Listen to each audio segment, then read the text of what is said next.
So one of my favorite things that they had added to Photoshop when we got into the Creative Suite versions of things was that the paintbrush started to get much more advanced. It got much more organic, and you could do a lot of exciting things with it.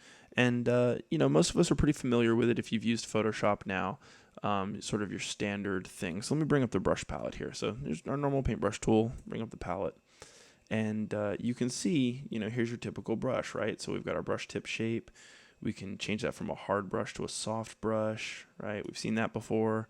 The spacing on the brush, we've seen that before. Being able to change the roundness on the brush or the angle that the brush paints at.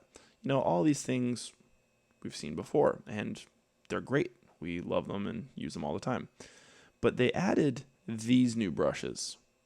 And they don't look like our typical brush, right? They even have new icons for them. It's not these little splatters and dots anymore. It's something fancier than that. So I'm going to pick this round fan brush to demonstrate.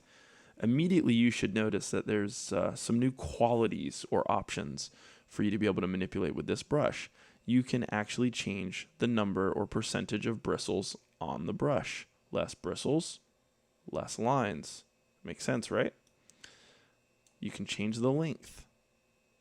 You can change the thickness, the stiffness of the hairs that are in the brush, right? So again, more dense lines made, and even the angle that it will paint at. Now, if this wasn't enough and you just couldn't visualize this as you're creating it, now underneath View, when you go to Show, there's an option for Brush Preview.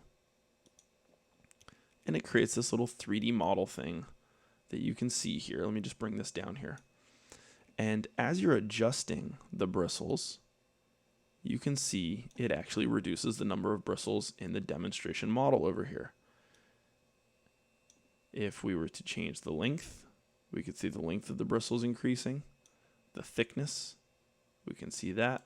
So the lines that can be made and how this is adjusted is pretty fast and amazingly sensitive. So this gives you a lot more control over painting inside of Photoshop. It's a much more organic approach to how you use the brush tool.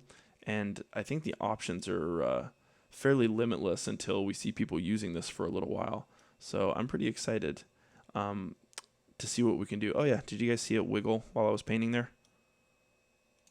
You see the dotted line? That's actually where it's touching the paper. So you can see what it's doing as I touch the paper and how it's spreading. Pretty impressive. So there you go. New brushes for you to play with in Photoshop CS5.